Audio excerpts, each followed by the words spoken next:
Good morning class 8। बेटा आपको आज चैप्टर 4 पढ़ना है, cube and cube roots. Chapter 3 तक कंप्लीट हो गया। अब आज हम लोग पढ़ेंगे chapter 4 cube and cube roots. ठीक, तो देखो कोई खास डिफरेंस नहीं है स्क्वायर और क्यूब में, बस एक छोटा सा डिफरेंस याद रख लीजिए जिसके थ्रू आप इजीली क्वेश्चंस को सॉल्व कर सकते हैं। और क्या आपको ध्यान में रखना होगा वो सोच लीजिए। तो क्यूब और क्यूब रूट्स में बस एक ही चीज़ ध्यान रखनी है कि जैसे स्क्वायर में हम पावर 2 रेज करते थे, तो क्यूब में कितनी पावर रेज करेंगे? 3। बात समझ में आ रही है? स्क्वायर में पावर 2 रेज करते थे तो क्यूब में कितनी रेज करेंगे? 3। अच्छा, स्क्वायर रूट में क्या करते थे?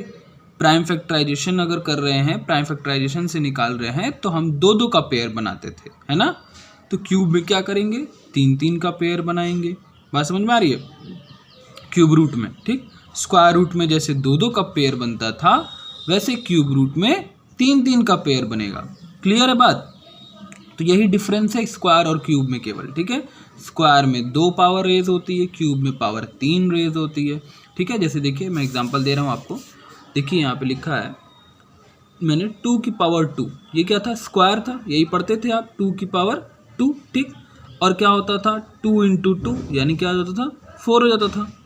3 की पावर 2 यानी क्या? 3 इंटू 3 कितना आता था आंसर? 9 आता था। अब अगर हम देखिए यहाँ पे लिखें 2 की पावर 3, 2 की पावर 3 कर दें अगर, ठीक, तो कितना आएगा? 2 इंटू 2 इंटू 2, ठीक है। कितना आ जाएगा? 2 इंटू 2 इंटू 2 कितना आ जाएगा? 8। 2 2 जा 4, 4 2 जा 8। समझ में आ रही बात? 2 2 जा 4, फिर यहाँ 4 हो गया, अब 4 2 जा 8, तो आंसर कितना आ गया? 8। ऐसे ही अगर 3 की पावर रेज की जाए 3 तो कितना होगा? 3 इंटू 3 इंटू 3 यानी कि 3 3 जा 9 और 9 3 जा 27। क्या आ जाएगा आंसर? 27 आ जाएगा। बात समझ में आ रही है आपको बेटा? तो ऐसे ही क्यूब करते हैं, ठीक। और क्यूब रूट निकालना होगा तो क्या करेंगे? जैसे स्क्वायर का प्राइम फैक्टराइजेशन से करके और 2-2 का पेयर बनाते थे वैसे ही क्यूब का फैक्टराइजेशन से करके 3-3 का पेयर बनाएंगे, ठीक है। अच्छा, कोई भी नंबर कैसे कहलाएगा कि ये परफेक्ट क्यूब है? जैसे देखो एक परफेक्ट क्यूब की आपको डेफिनेशन दी हुई है आपके बुक में। कह रहा है rational number is said to be a perfect cube if it is the cube of some natural number. तो ये तो नॉर्मल सी बात हो गई, ये तो एक तरीके से बेवकूफ़ बनाने वाली डेफिनेशन हो गई कि अब किसी भी नेचुरल नंबर को हम तभी परफेक्ट क्यूब कहेंगे जब वो किसी नंबर का क्यूब होगा, ठीक है। बेसिकली का क्या मतलब, इस सेंटेंस का मतलब मैं आपको समझा रहा हूँ, वो अच्छे से समझिएगा। अगर कोई नंबर लिया आपने, कोई भी नेचुरल नंबर उठा लिया, जैसे मान लीजिए आपने ले लिया 1, ठीक है। अब 1 को क्या आप किसी 3 नंबर को मल्टीप्लाई करिए, किसी भी 3 नंबर को, सिमिलर, तीनों नंबर सेम होने चाहिए, किसी भी 3 सिमिलर नंबर को मल्टीप्लाई करके क्या आप 1 पा सकते हैं? बताइए, क्या कोई भी 3 नंबर आप मल्टीप्लाई करिए आपस में, तीनों सिमिलर नंबर, जैसे अगर आप 5 उठाए तो 5 इंटू 5 इंटू 5 करिए, तो क्या आंसर 1 आएगा? हाँ, 5 का तो नहीं आएगा, लेकिन एक नंबर अगर आप ले लीजिए 1, तो 1 इंटू 1 इंटू 1, 3 टाइम्स अगर 1 का आपस में मल्टीप्लाई करिए, 3 टाइम्स 1 का आपस में मल्टीप्लाई करिए, तो क्या आएगा? 1 ही आएगा, कोई चेंज नहीं होगा, क्योंकि भाई 1 का चाहे जितने टाइम्स भी आप मल्टीप्लाई करिए 1 ही आता है। तो ये हमें कैसे पता चला कि 1 एक परफेक्ट क्यूब है? 1 एक परफेक्ट क्यूब है क्योंकि 1 का अगर हम 3 टाइम्स मल्टीप्लाई कर रहे हैं आपस में तो आंसर भी क्या आ रहा है? 1 ही आ रहा है, ठीक है। आप 2 ले लीजिए, सॉरी आप 8 ले लीजिए, एक नंबर ले लीजिए 8, ठीक है। तो 8 आपने लिया तो 8 आप समझ सकते हैं क्या 8 को किसी 3 नंबर में तोड़ा जा सकता है, सिमिलर नंबर में जिसका मल्टीप्लाई करने पे 8 आए? तो अभी हमने देखा 2 का कि 2 इंटू 2 इंटू 2, 3 टाइम्स 2 का मल्टीप्लाई करेंगे तो 8 आ जाएगा। अच्छा, अगर हम 2 ले रहे थे, 2 ले लेते तो क्या ऐसा कोई नंबर है 3 सिमिलर नंबर जिसका आप मल्टीप्लाई करें और 2 आ जाए? क्या पॉसिबल है? देखिए सोचिए, जैसे 1 का तो हो गया, अब 2 लिया है हमने कि हमें 2 चाहिए, हमें पता करना है कि क्या 2 परफेक्ट क्यूब है कि नहीं है। 2 एक नेचुरल नंबर है, ये तो कंफर्म है। क्या ये परफेक्ट क्यूब है? तो हम सोचेंगे, अच्छा 1 इंटू 1 इंटू 1 करेंगे 3 टाइम्स तो 2 नहीं आएगा, 2 इंटू 2 इंटू 2 करेंगे तो क्या आ जाएगा? 8 आ जाएगा। तो 1 के बाद 2 ही नेक्स्ट नेचुरल नंबर था और 2 इंटू 2 इंटू 2 कर रहे हैं तो 8 आ जा रहा है। 2 तो आ ही नहीं रहा है, इसका मतलब कि 2 परफेक्ट क्यूब नहीं है। बात समझ में आई। 3 भी नहीं है क्योंकि नेक्स्ट नेचुरल नंबर का ही मल्टीप्लाई करने पे आपको ज़्यादा मिल जा रहा है। 4 भी नहीं है परफेक्ट क्यूब, 5 भी परफेक्ट क्यूब नहीं है, 6 भी परफेक्ट क्यूब नहीं है, 7 भी परफेक्ट क्यूब नहीं है। सीधे क्या नंबर मिला आपको? 1 के बाद सीधे कौन सा नंबर परफेक्ट क्यूब मिला? 8। बात समझ में आ रही है। 1 के बाद सीधे क्या मिल गया? 8 मिल गया। ठीक। अच्छा, अब 3 का क्या होता है परफेक्ट क्यूब? 27। यानी कि 8 के बाद से 9, 10, 11, 12, 13, 14, 15, 16, 17, 18, 19, 20, 21, 22, 23, 24, 25, 26 तक कोई भी नंबर परफेक्ट क्यूब नहीं है। बात समझिएगा, कोई भी नंबर परफेक्ट क्यूब नहीं है। क्लियर है? ठीक है। हाँ, परफेक्ट क्यूब नंबर कौन से होते हैं? जिन नंबर्स को हम 3 फॉर्म्स में तोड़ सकते हैं, जिन नंबर्स को हम 3 किसी सिमिलर नंबर को मल्टीप्लाई करने पे जो नंबर हमें मिलता है वही नंबर परफेक्ट क्यूब कहलाता है। जैसे 1 हो गया, 8 हो गया, 27 हो गया, 64 हो गया, 125 हो गया, ये सब क्या है? परफेक्ट क्यूब नंबर्स हैं। क्लियर? बात समझ में आ गई? अच्छा, तो ये आपके बुक में दिया हुआ था। अब देखिए क्वेश्चन एग्जाम्पल हम लोग देख लें 1-2 ठो। क्या कह रहा है? Show that 189 is not a perfect cube. आपको ये शो करना है कि 189 परफेक्ट क्यूब नहीं है। ये बात आप शो करके दिखाइए। कैसे शो करोगे? कुछ नहीं करना है बेटा, सिंपल जैसे आप प्राइम फैक्टराइजेशन करते थे ना वैसे प्राइम फैक्टराइजेशन कर लो। देखो जैसे इसमें भी देखो दिया हुआ है, प्राइम फैक्टराइजेशन किया हुआ है, दिख रहा है आपको? ये देखिए यहाँ पे दिख रहा है। 189 को ले गया, सबसे पहले प्राइम नंबर्स 9 था यूनिटी, तो 2 से तो कटेगा नहीं। 3 से ले गया, क्या आया? 63। फिर 3 से डिवाइड किया, क्या आया? 21। फिर 3 से डिवाइड किया, क्या आ गया? 7।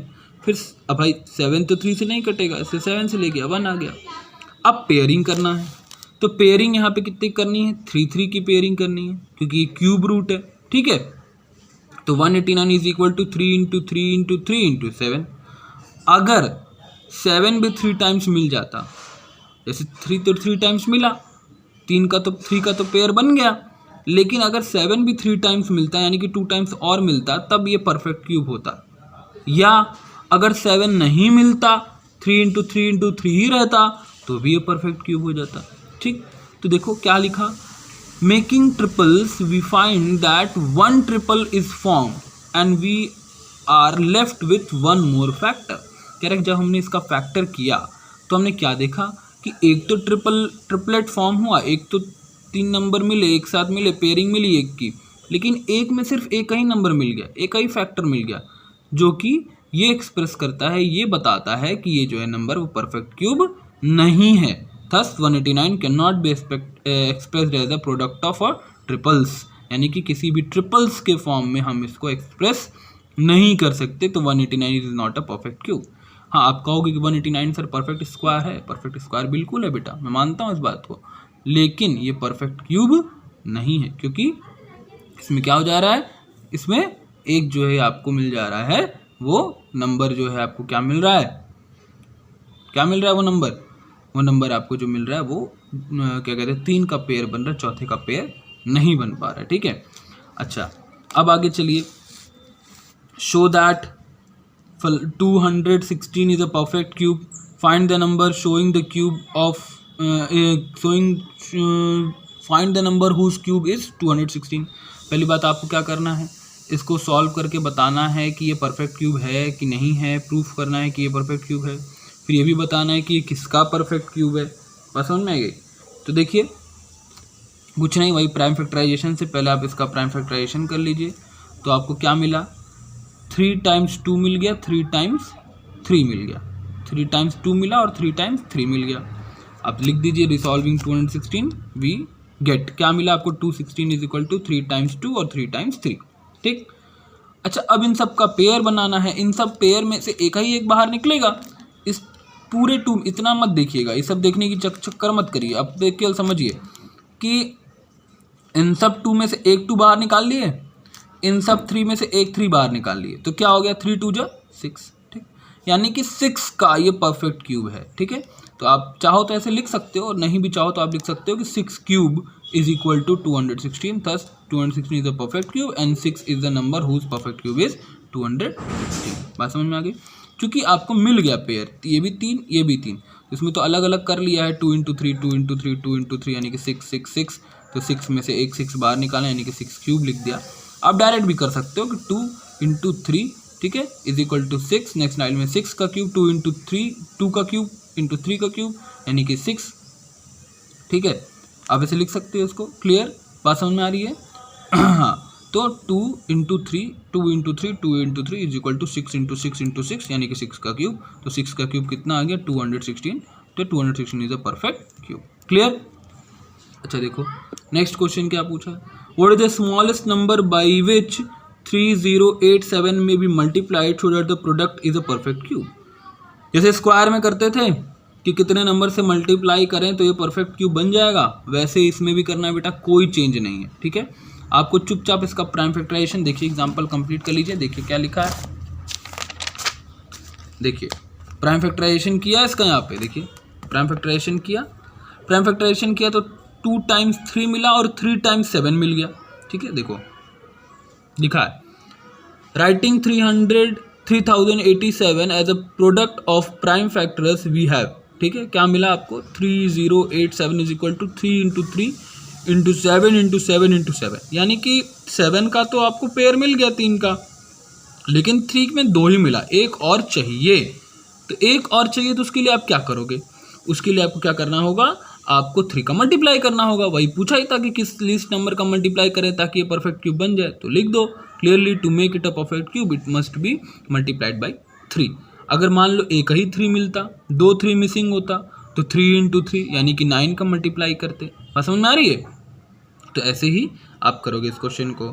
ठीक, नेक्स्ट क्वेश्चन है, देखो क्या नंबर डिवाइड करें कि परफेक्ट क्यूब बन जाए। तो वही प्रोसेस है सिमिलर, जैसे मल्टीप्लाइड में वैसे डिवाइड में भी, कि भाई जिसका पेयर नहीं मिलेगा उसको हम डिवाइड करेंगे। जैसे देखो इसको 392 को किया है तो 3 टाइम्स 2 मिला है, 2 टाइम्स 7 मिला है, तो भाई या तो 3 टाइम्स 7 मिलता या तो 2 टाइम या तो क्या कहते हैं कि नहीं मिलता बिल्कुल 7, तब ये परफेक्ट क्यूब होता। तो हम यही मान के चलते हैं कि हमको 7 नहीं मिलेगा। क्यों? क्योंकि हमको डिवाइड करना है, तो यानी कि हमको दोनों 7 से डिवाइड करना होगा, यानी कि 7 इंटू 7 यानी कि 49 से डिवाइड करना होगा। बात समझ में आई? क्लियर है ये बात एकदम अच्छे से? चलिए, तो यही है, आपके में कुछ खास नहीं है। एक दो चीज़ और जान जाइए कि अगर किसी निगेटिव नंबर का आप क्यूब करते हो तो हमेशा रिजल्ट निगेटिव ही आएगा। ठीक है, क्योंकि पावर ऑड है, वैसे भी समझ रहे हो, ये बात प्रॉपर्टी पहले बता चुका हूँ कि अगर किसी की प्रॉपर पावर ऑड रहती है किसी भी निगेटिव नंबर की, तो आपको रिजल्ट जो मिलता है वो निगेटिव ही मिलता है। ठीक है, क्लियर है ये बात? कोई दिक्कत नहीं। एग्जाम्पल नंबर 5 देख लीजिए। ठीक है, क्या कह रहा है, find cube of each of the following number. सारे नंबर्स का क्यूब फाइंड करना। -7 का क्यूब यानी कि रेज कर दोगे पावर 3, तो -7 इंटू -7 इंटू -7 343। देखो आंसर दिख भी रहा है। 1 होल 2/3, तो पहले तो ये आपका मिक्स फ्रैक्शन है, इसको आपको कन्वर्ट करना होगा इम्प्रॉपर में कन्वर्ट करके क्यूब कर दीजिए। तो क्यूब करेंगे तो ऊपर नीचे दोनों का क्यूब करना होगा, ये नहीं कि सिर्फ ऊपर का करें, नहीं भाई क्यूब लग रहा है तो ऊपर नीचे दोनों का क्यूब होगा। तो 5 into 5 into 5 upon 3 into 3 into 3 यानी कि 125 अपॉन 27। क्लियर? देखो 2.5 का क्यूब लिखा है, तो 2.5 का जो क्यूब लिखा है तो अब आपको दिक्कत होगी ना पॉइंट का मल्टीप्लाई करने में।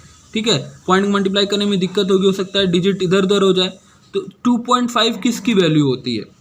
2.5 को पहले क्या कर दिया इसने, कन्वर्ट कर दिया किसमें, फ्रैक्शन में। डेसिमल को पहले फ्रैक्शन में कन्वर्ट कर लीजिएगा आप भी।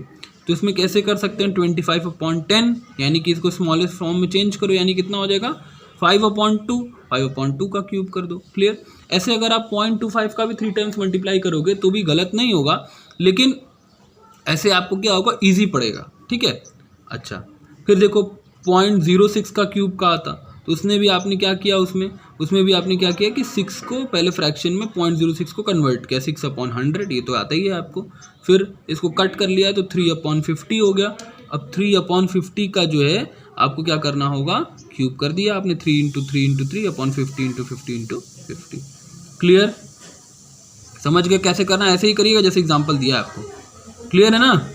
हाँ अच्छा, अब देखो एक प्रॉपर्टी दी है, cube of even number is even, cube of odd number is odd, ये हमेशा याद रखिएगा। चलिए तो क्वेश्चन नंबर 1 और 2 हो जाएगा, केवल क्यूब करना है, एकदम सिंपल है। अभी एग्जाम्पल आपने देखा एग्जाम्पल 5 वैसे ही करना है, ठीक, समझ में आ रही बात? ठीक, अच्छा क्वेश्चन नंबर 3 ये देखिए, ये भी आपको एग्जाम्पल नंबर 5 में ही मिल जाएगा, ठीक है। Question number 4, following numbers are perfect cube, in the case of perfect cube find the number whose cube is the given number, ये भी आपको एग्जाम्पल दिया है। एग्जाम्पल नंबर 3 अभी आपने देखा कि भाई पहले आपको क्या करना है, पहले आपको प्राइम फैक्टराइजेशन से निकालना है, निकाल लिया आपने, अगर मिल जाता है कि हाँ ये जो है कि ये नंबर का 3-3 का पेयर बना ले रहा है, इसका मतलब कि ये परफेक्ट क्यूब है, ठीक। नेक्स्ट क्वेश्चन नंबर 5 देखिए, which of the following are cube of even number, तो ये तो देख के बता दोगे, जैसे प्रॉपर्टी पढ़ी है आपने अभी, इवन नंबर का cube even number, odd number का क्यूब ऑड नंबर। तो पहला 216 है, 16 यानी कि 6 यानी कि क्या, यूनिट डिजिट 6 यानी कि क्या हो गया, ये इवन नंबर का होगा, 6 इवन है। 729 में 9 देखोगे यूनिट डिजिट, तो यूनिट डिजिट आपने 9 देखा तो 9 तो ऑड है, यानी कि पूरा नंबर ऑड हो गया, यानी कि एक ऑड नंबर का क्यूब होगा, ठीक, तो ये कैंसिल हो गया, सेकंड नहीं होगा। 512 देखो, 512 क्या है भाई, 512 में यूनिट डिजिट क्या है, 2 है, तो 2 किसका होता है, 2 तो भाई इवन नंबर है, तो इवन यानी कि पूरा नंबर क्या है, इवन है, तो इवन नंबर का ही क्यूब है, ठीक। अच्छा ऐसे ही 3357 लास्ट में 5 है, 5 तो ऑड नंबर है, यानी कि ऑड नंबर का क्यूब है। फिर 100 यानी कि क्या हुआ, 0 क्या होता है, 0 किसके यूनिट में आता है, 2 के यूनिट में आता है, यानी कि 0 भी क्या है, इवन नंबर है, यूनिट डिजिट 0 आ रहा है यानी इवन नंबर है, यानी कि 1000 भी इवन नंबर है, तो 1000 किसका, ये 1000 क्या होगा, ये भी एक इवन नंबर का ही क्यूब होगा। बस समझ में आ गई। नीचे 6 वाला ऑड का, तो सिमिलर प्रोसेस में लगा दोगे आप, जैसे मैंने बताया आपको भाई, ऑड नंबर का क्यूब ऑड नंबर होता है, इवन नंबर का क्यूब इवन नंबर होता है, ये भी कर लोगे। 7, 8, 9, 10 देखो, 2 में मल्टीप्लाइड है, 2 में डिवाइड है, अभी आपने पढ़ा। एग्जाम्पल 3, 4 एकदम एग्जैक्ट ऐसा है, और ये क्वेश्चन नंबर आपने 4 देखा ही, एग्जाम्पल नंबर 2 था, एग्जाम्पल नंबर 3 और 4 जैसे 5 और 7 से लेके 10 तक। तो ये आपका 4A कंप्लीट हो गया बेटा, यही आज का होमवर्क है, exercise 4A question 1 to 10 in CW copy, ये होना चाहिए आज, ठीक है, क्योंकि टाइम कम है इसलिए होमवर्क फटाफट करते जाइए। क्लियर, ये आपका होमवर्क। अगर कोई डाउट है, कोई कन्फ्यूजन फंसता है तो आप कमेंट बॉक्स में कमेंट करके पूछ सकते हैं। Okay, thank you.